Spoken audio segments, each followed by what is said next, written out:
हामी यहाँ यो जुन चाहिँ कृषि तथा बागबानी र पशुपालन विषय लिएर जुन चाहिँ सरकारद्वारा जुन चाहिँ कतिवटा इन्सेन्टिभहरू दिएको छ, प्रोडक्सन इन्सेन्टिभहरू छ, अरू इन्सेन्टिभहरू छ, त्यस विषयमा केही कुरा राख्नको लागि हामी यहाँ जम्मा भएका छौँ। र यहाँ हाम्रो सम्माननीय मन्त्री महोदय हाम्रो बिचमा हुनुहुन्छ र उहाँलाई पनि हामी स्वागत गर्न चाहन्छौँ।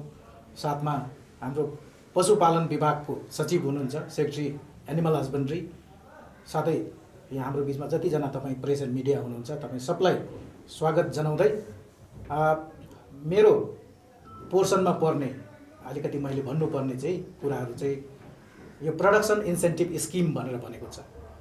कृषि तथा बागबानी क्षेत्रमा जुन चाहिँ उत्पादन प्रोत्साहन राशिको बारेमा छ, म केही कुरा तपाईँहरूको बिचमा राख्न चाहन्छु ताकि यो कुरा गएर चाहिँ मेजर स्टेक होल्डर जस्तै फार्मर हो हाम्रो, जसले खेती कमाइ गर्छ, उहाँहरूले बाली नाली उमार्छ र उहाँहरूले बिक्री गर्ने गर्दछ, उहाँहरूकोमा यो सन्देश चाहिँ जस्तो सरकारको इच्छा छ त्यो हिसाबले नै लेटर एन्ड स्पिरिटमा त्यो पुग्न सकोस् भनेर यो एक दुईवटा कुरा तपाईँहरूको बिचमा राख्न चाहन्छौँ। र यो विशेष गरी यो जुन चाहिँ प्रोडक्सन इन्सेन्टिभ स्किम भनेर जुन चाहिँ गभर्मेन्टद्वारा सरकारले बजेट प्रोभिजन गरेर एउटा कृषकहरूलाई जो चाहिँ हाम्रो सोसाइटीमा हेऱ्यो भनेदेखि सबैभन्दा खटी खाने दुःख गर्ने वर्ग छ, अनि उहाँहरूको कारणले गर्दा नै हामी सबले हाम्रो सबैको घर चल्छ।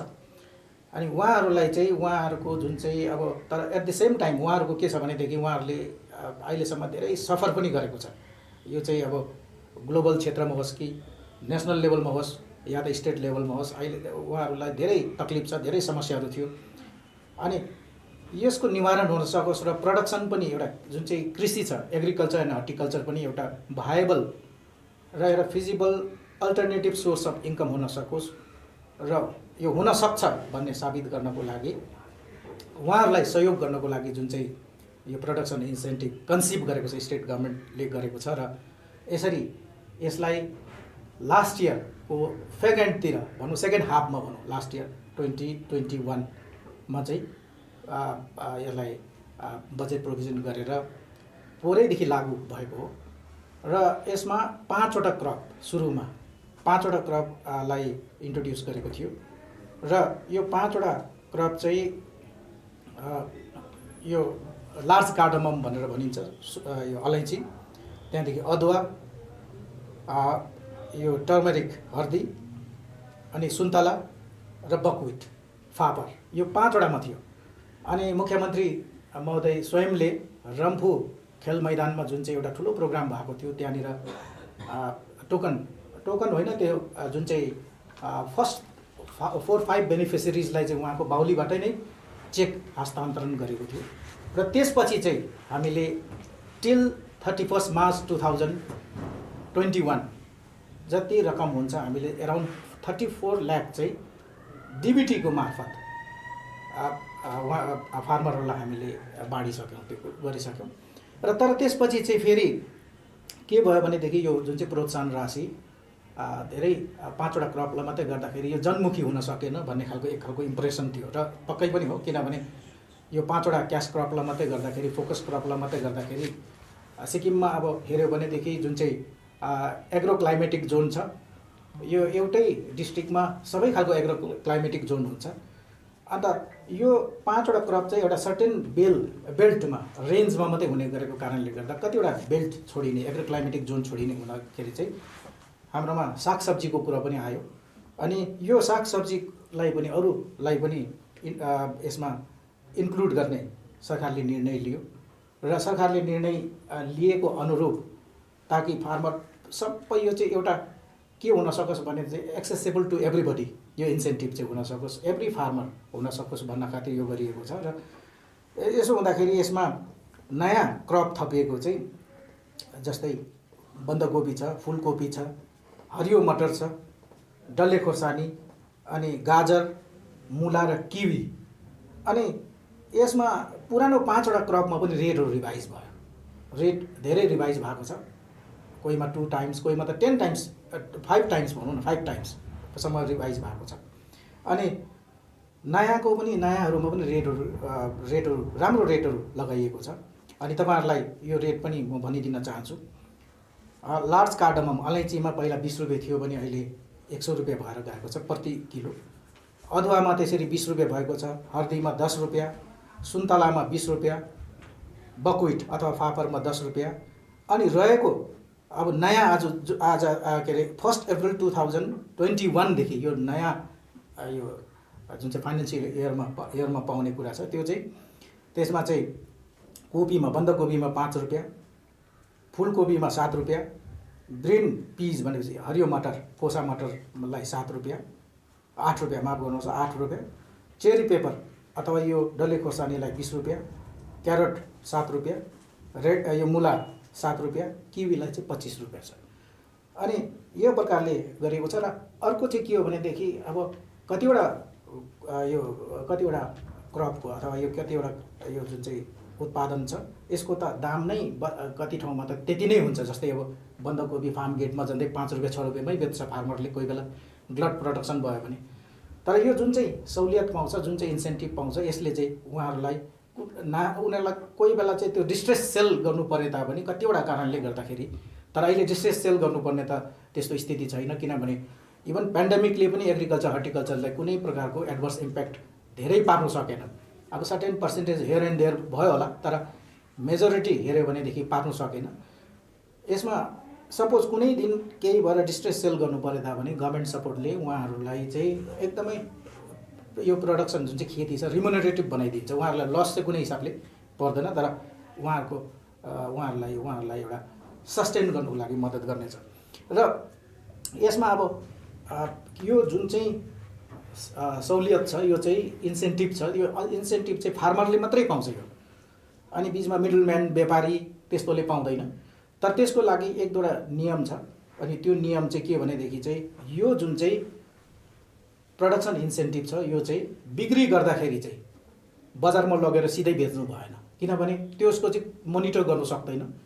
अनि कहीँ पनि त्यसलाई यो अनअर्गनाइज्ड वेमा बिक्री गरेको लगेर कहीँ दिएकोमा चाहिँ हामीले यसमा फिक्टिसियस क्लेमहरू पनि हुनसक्छ र यो हामीले ओभररुल गर्न सक्दैनौँ। त्यसले गर्दाखेरि चाहिँ यसलाई चाहिँ एउटा सिस्टमेटिक बनाएको छ, एकदम साइन्टिफिक वेमा गरेको छ।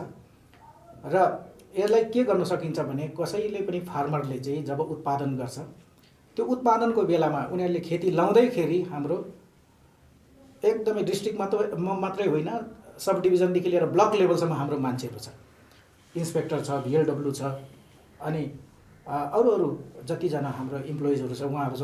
इभन हामी डेजिग्नेट गरेर 1 फ्यामिली 1 जबको इम्प्लोइजहरूलाई पनि लगाउन सक्छौँ, डेजिग्नेट गर्न सक्छौँ।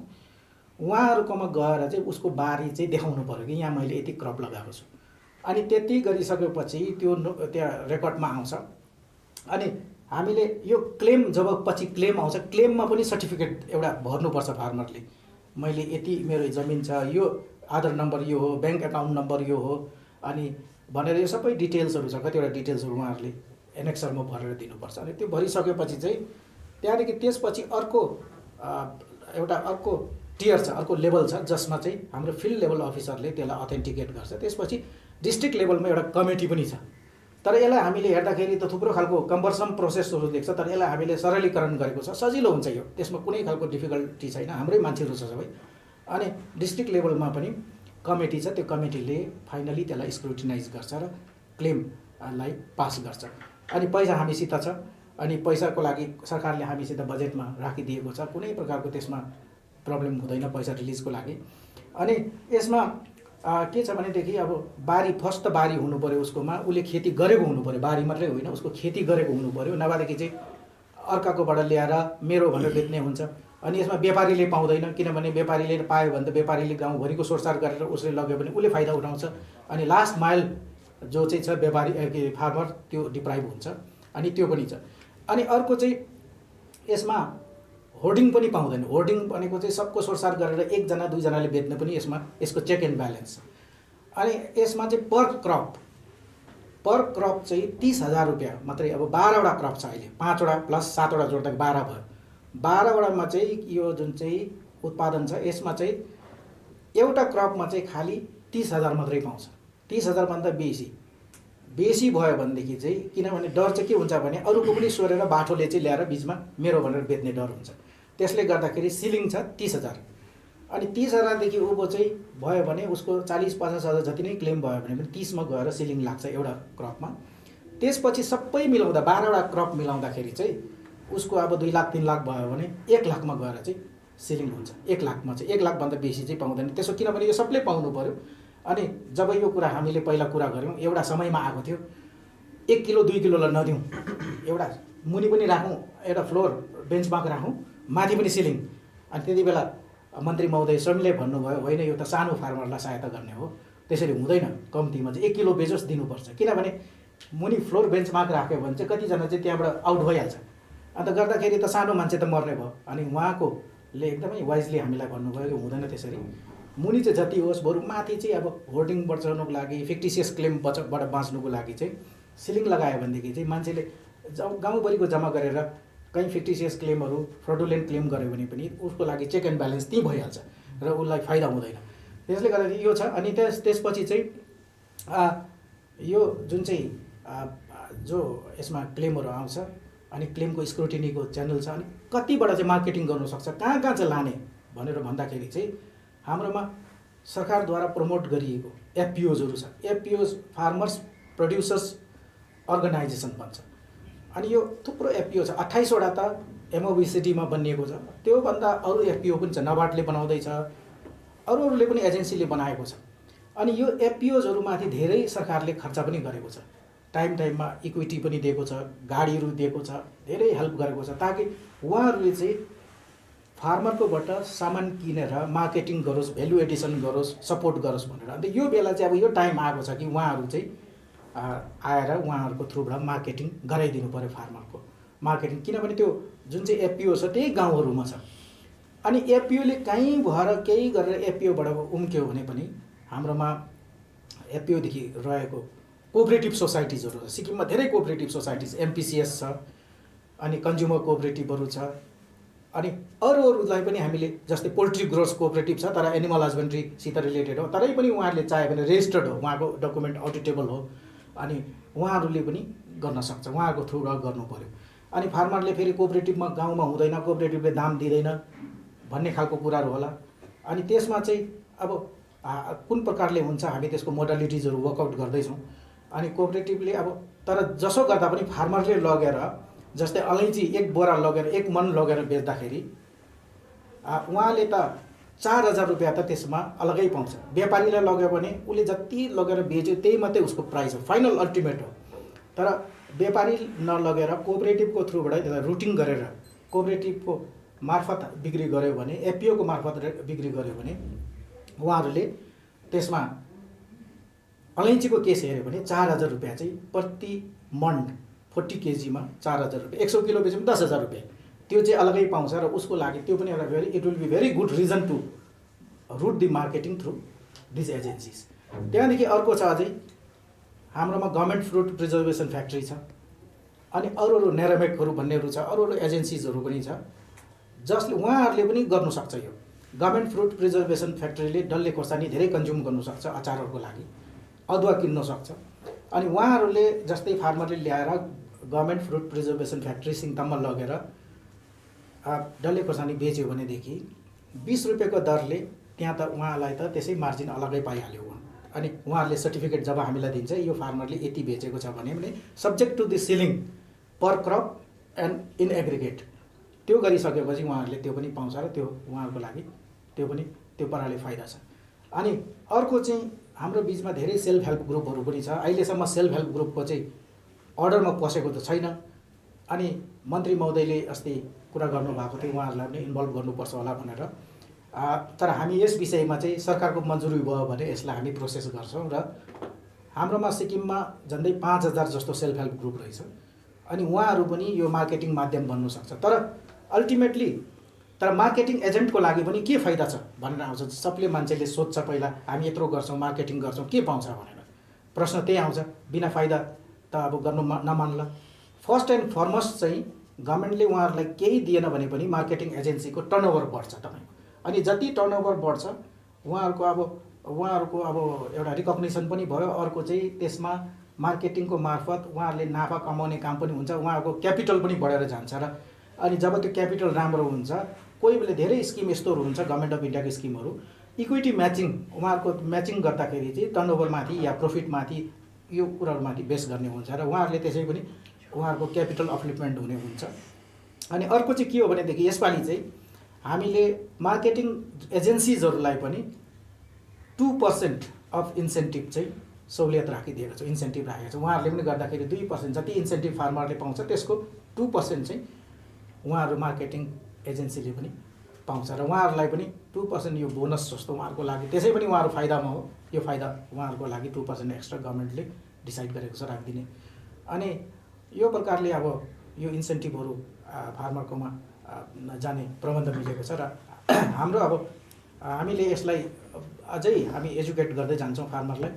अनि अझै हाम्रो डिपार्टमेन्टको अफिसियललाई पनि हामी एजुकेट गर्दै जान्छौँ र यसमा चाहिँ अब इभन फार्मरले गयो भने अहिले इन्सुरेन्सको कुराहरू छ, इन्सुरेन्स पनि गर्न सक्छ।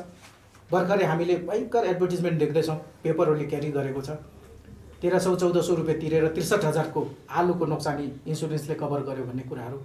अब यो फार्मरले चाहिँ यो इन्सेन्टिभ थाप्नु त एउटा कुरा हो, साथमा यो इन्सुरेन्सको फाइदा पनि फार्मरले लियो भनेदेखि, उहाँहरूले क्रपमा लियो भनेदेखि, एनिमल हस्बेन्ड्रीदेखि लिएर एग्रिकल्चर हर्टिकल्चर प्रोड्युसमा इन्सुरेन्स पनि कभरेज पनि लियो भनेदेखि कम्ती एमाउन्टमा उहाँहरूको इनकेस क्षति भयो भने, नोक्सानी भयो भने कभरेज हुँदछ। र इन्सेन्टिभको जुन चाहिँ प्रोडक्सन इन्सेन्टिभ छ, अब यसलाई हामीले मैले अघि भनेको जस्तो यसलाई हामी अझै बृहत रूपमा यसलाई पब्लिसिटी लाने। फार्मर विशेष गरी हाम्रो उद्देश्य त्यही हो कि यो इन्सेन्टिभ स्किमबाट चाहिँ फार्मरले चाहिँ हाम्रो जुन चाहिँ कृषक वर्ग छ उहाँहरूले चाहिँ फाइदा उठाउनु चाहिँ एकदमै जरुरी छ। हामी उहाँहरूलाई अपिल पनि गर्छौँ कि तपाईँहरूलाई उहाँहरूले यो फाइदा उठाइदिनुहोस् र कुनै प्रकारको क्लियरिफिकेसन चाहियो भनेदेखि उहाँहरूले हामीलाई, हाम्रो डिस्ट्रिक्टमा अफिसर्सहरू छ, डिस्ट्रिक्ट लेभलमा पनि कमिटी छ, स्टेट लेभलमा हामी छँदैछौँ। डिस्ट्रिक्ट लेभलमा कमिटी चाहिँ एग्रिकल्चर हर्टिकल्चर दुईटै डिपार्टमेन्टमा जुन चाहिँ सिनियर मोस्ट अफिसर छ उहाँ चाहिँ चेयरपर्सन हो। त्यहाँदेखि कोअपरेटिभ डिपार्टमेन्टको डिस्ट्रिक्टको हेड चाहिँ मेम्बर हो। अनि एग्रिकल्चर हर्टिकल्चरको अफिसर चाहिँ त्यसमा फेरि मेम्बर हो। गरेर 3 जना अफिसरको कमिटी डिस्ट्रिक्ट वाइज बनिएको छ। अनि उहाँहरूले जब त्यो कमिटी त्यहाँनिर हुन्छ, त्यो कमिटीसँग पनि सम्पर्क राख्न सक्नुहुन्छ। तर मेरो तर्फबाट र डिपार्टमेन्टको तर्फबाट र सरकारको तर्फबाट म यही भन्न चाहन्छु कि जबसम्म फार्मरले चाहिँ यो इन्सेन्टिभलाई चाहिँ एभाइल गर्नु सकेन भनेदेखि चाहिँ हाम्रो एक्सर्साइज चाहिँ अब अलिकति इन्कम्प्लिट हुन्छ। त्यस कारणले गर्दाखेरि हाम्रो निवेदन चाहिँ यही हो कि उहाँहरूले यो इन्सेन्टिभको पूर्ण फाइदा उठाइदिनु होला भनेर हामी यही अपिल गर्न चाहन्छौँ। र यो एकदमै धेरै राम्रो छ, यसलाई एकदमै सरलीकरण गरेको छ। आज हामी देख्छौँ धेरै स्किमहरू देख्छौँ, तर त्यो स्किमहरूमा दुनियाँभरको कागजपत्रको झन्झटहरू छ। यसमा त्यस्तो झन्झट छैन, किनभने कागजपत्र त गर्नै पर्छ, मिनिमम डकुमेन्टेसन त गर्नै पर्छ, किनभने not to deter our farmers or beneficiaries from availing this scheme, but उहाँहरूलाई चाहिँ अरूले चाहिँ उहाँहरूको भाग नखाइदियोस्, अरूले चाहिँ फ्रडुलेन्टली क्लेम नगरोस् भनेर उहाँहरूको इन्ट्रेस्ट प्रोटेक्ट गर्नुको लागि चाहिँ हामीले मिनिमम क्राइटेरिया चाहिँ र यो प्रोसिजर चाहिँ राख्नै पर्छ। हामीले त्यस कारणले मात्रै राखेको। अनि त्यो प्रोसिजर पनि अब हाम्रो तपाईँले वार्ड लेभलदेखि लिएर ब्लक लेभलदेखि लिएर सब डिभिजन डिस्ट्रिक्ट सबैमा छँदैछ मान्छे। कुनै डिफिकल्टी भयो भने फार्मरहरूले उहाँहरूसँग सम्पर्क राखेर यसलाई सरलभन्दा सरल प्रकारले एभाइल गर्नु सक्छ। र प्रोडक्सन इन्सेन्टिभको विषयमा यो जुन चाहिँ कृषि तथा बागवानीको जुन चाहिँ क्रपहरूको बारेमा मेरो भन्नु यति नै छ।